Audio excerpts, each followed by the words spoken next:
for our event today from Emblem Health, and she'll be talking to you a little bit about the Doe Fund. Suzanne on.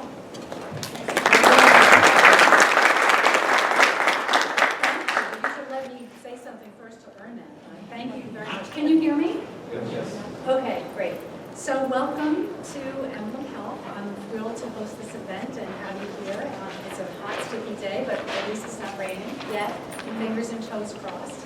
I wanted to just take a few minutes to tell you a little bit about PACE's mission when it comes to philanthropy, because I do serve on the board, and I have been on the board of the New York Metro chapter of the board for about 10 years, and I've served in various capacities, but I'm currently the philanthropy chair. So what does that mean, and why would an association that's focused on customer engagement and customer care and customer experience also be focused on philanthropy? Well, everyone should be focused on philanthropy, but the national organization really developed many years ago a concept and a mission called Call Centers Care. Now, we know that this association is about more than just call centers, but back in the day, it was mostly just call centers making inbound and outbound calls. And Call Center Cares does a lot of work throughout all the chapters of PACE. And what we as a local board try to do, as a local chapter, is find partners within our community, within our area, that we can give back to, call centers care, and give back to the community in which we live, work, and reside. And so we've partnered with lots of great places over the past several years. And I have had the pleasure of recently meeting and learning more about an organization called the Doe Fund, and it is has an affiliation with Emblem Health. And I would very much like to rather me speak to you about the Doe Fund and what their mission is to introduce Alexander Horwitz, who's here from the Doe Fund, who's going to tell you more about it. So thank you for your attention.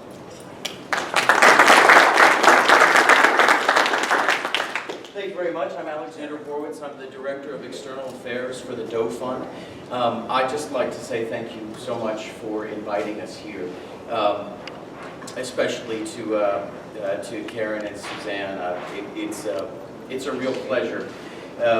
As I was sort of mentioning before to a few folks here, the Doe Fund is built around the concept of work and how work and economic opportunity can transform people's lives. So any opportunity we have to connect with professionals in the private sector is an exciting opportunity for us, because our mission is structured around taking people who have been kicked out of the American economy one way or another, whether that was through homelessness, whether it was through incarceration, whether it was through long-term unemployment, and get them back into the workforce. And I see we have a really nicely written blurb here about the organization, and it's absolutely true. The trend for the last 30 years, we've had this 30-year rolling crisis of homelessness in New York City and around our nation. And the solution that's often provided and espoused is housing, housing, housing. It doesn't work. It doesn't work because you have to have a job to keep your housing. You have to have a job to raise your family. You have to have a job to support yourself and the people that you care about. And we don't provide free housing. We don't give houses away. What we do is provide economic opportunity and the skills that the people in our program need to seize it. So I am going to keep things incredibly brief, both before this video and after, but I would like you to see the video. I'd like you to hear from our founders who are still running the organization today, my bosses, George and Harriet McDonald, and you'll also hear from some of the folks in our program itself and what their experience has been like. So Frank, please. If I didn't make the choice to come to the Doe Fund to change my life, I wouldn't be holding my son. I'd be dead or in jail for the rest of my life. Because the path I was on wasn't good. It was a road to destruction. If the Doe Fund didn't exist, I'd probably be dead or back in the penitentiary. If the Doe Fund wasn't here, God knows well.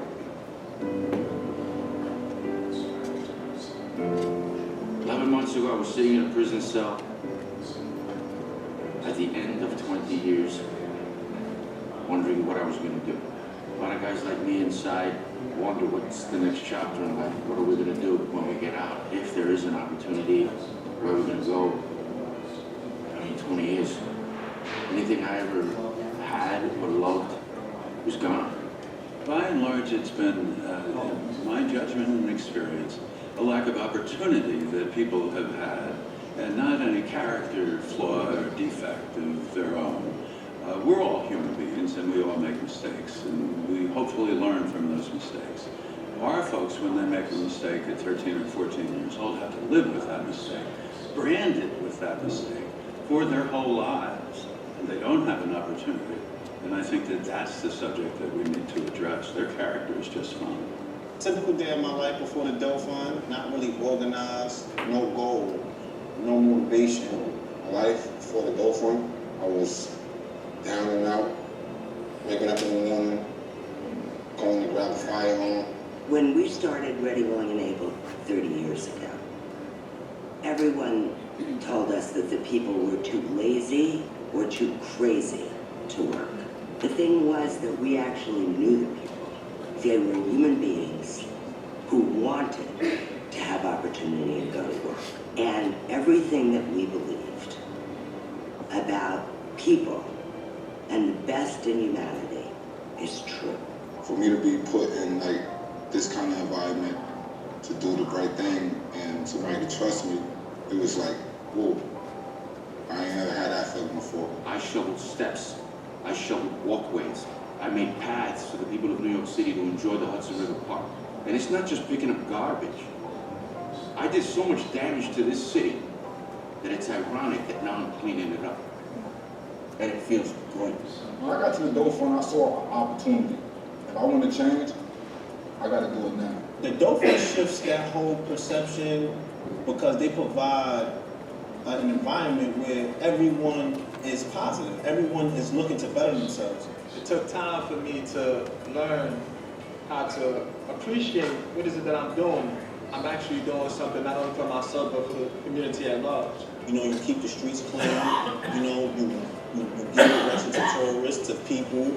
And like, number one is a sense of security, having men in blue around. And I'm like, wow, like, it really opened my eyes to what I represent. And at first, a lot of people see it like, oh, I'm just cleaning the street, but it's bigger than that. We cannot afford to lose another generation of children to incarceration. And that's what we're doing if we don't provide opportunity for the fathers. So now I'm in this position where I'm changing my life and my son is getting older. It makes me feel good where I could grab him like, come on, baby, let's go to the park or let's go get something to eat. I wouldn't give it away for the world. I love that. I love it. It's good. It's great. Spending time with my son is everything. It's my happiness. It's my peace of mind. It's my clarity. It's my truth. It's me. We love people, we want to help people, we do it very well. We can do it better tomorrow than we've done it today. We can help more people next week than we did last. I have dreams now. They're brought back to life, not just because I'm a part of the Doe Fund. It's going to be amazing. This uniform is a beacon of light. When my son grows older, I hope he says that Dad is my hero. That's all I want. And I love my son.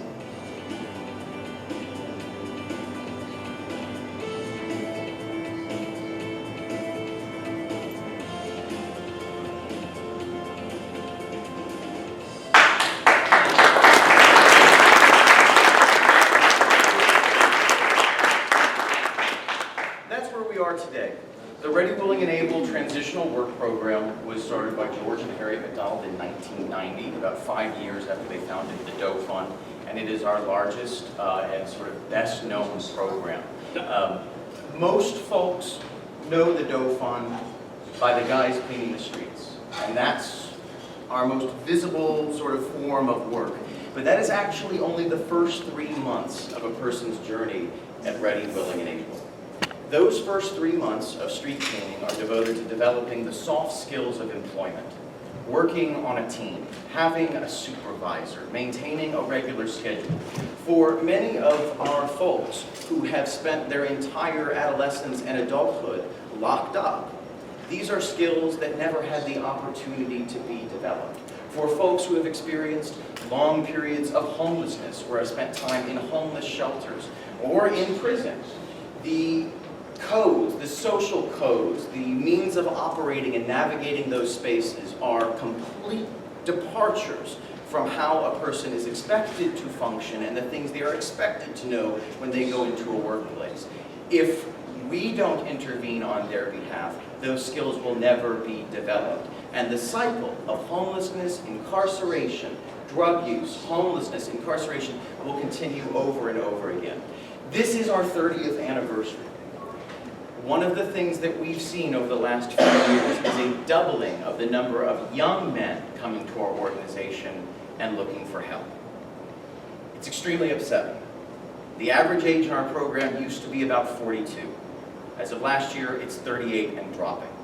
What we're seeing is the echo of policies around mass incarceration, mandatory drug sentencing, and a lack of commitment to preparing people for the American economy and the workforce. These are the children, the nephews, the grandchildren of people who may have been through our program at one time, who know about our program. The young men who come to our program are referred by their own communities, by their own families. On the one hand, that's very heartening, because we're known as a credible path forward. On the other hand, it's very disturbing, because we clearly failed one generation, and it appears that our system may be failing the next. To address that, we're expanding. Over the next 3 years, we're going to go from serving 1,000 people a day to serving 2,000 people a day.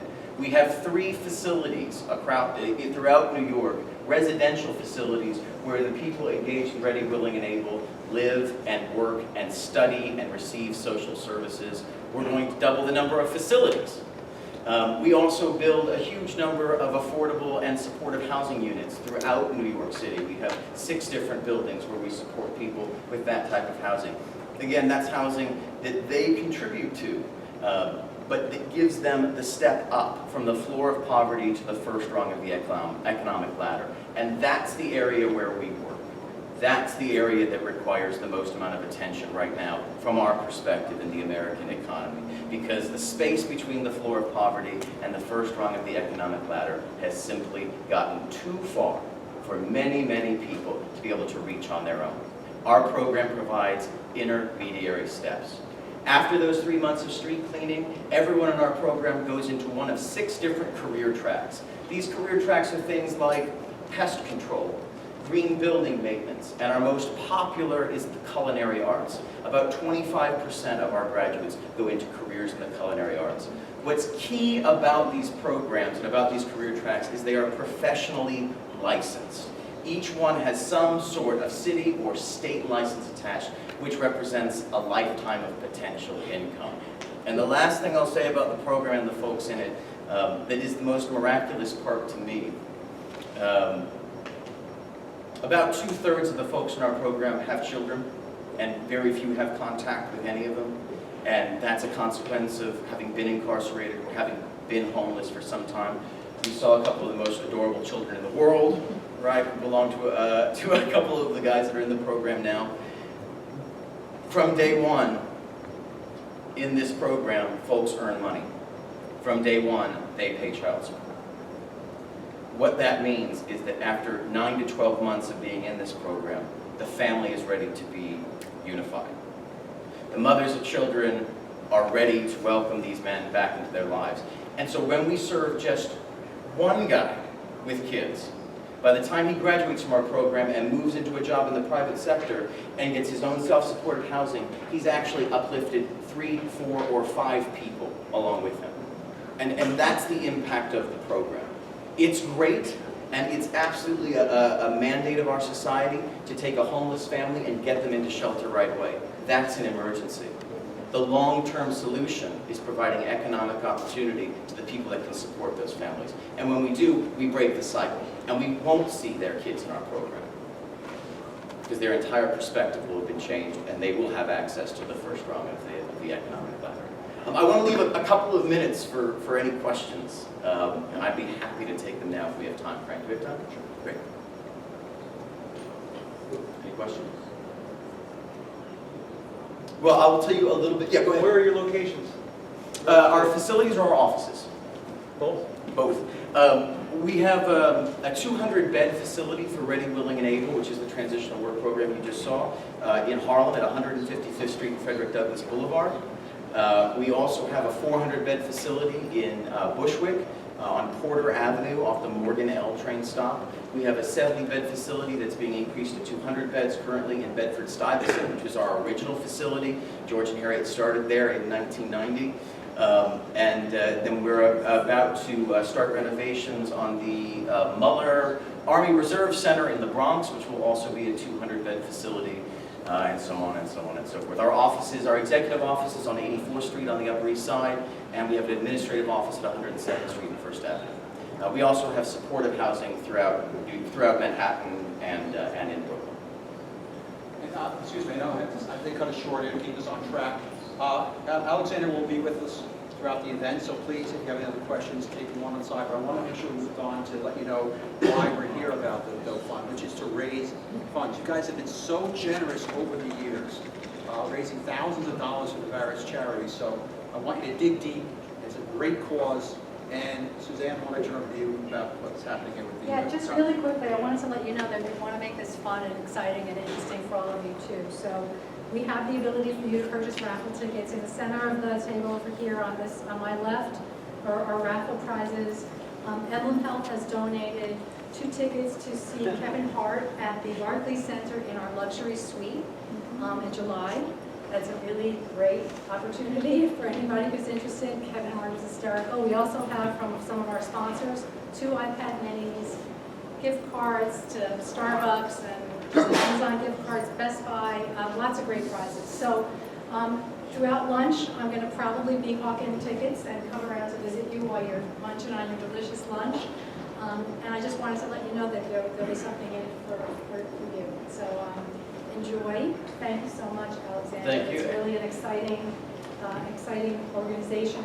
And Emblem Health is a New York-based company, and we do business in New York City. We primarily serve the 5 boroughs of New York. So this is what we mean about giving back to the community in which we live and work. So thank you, everyone. And I think what we're going to do is go to lunch. Right? Thank you very much. Everything is in the back. Please help yourself.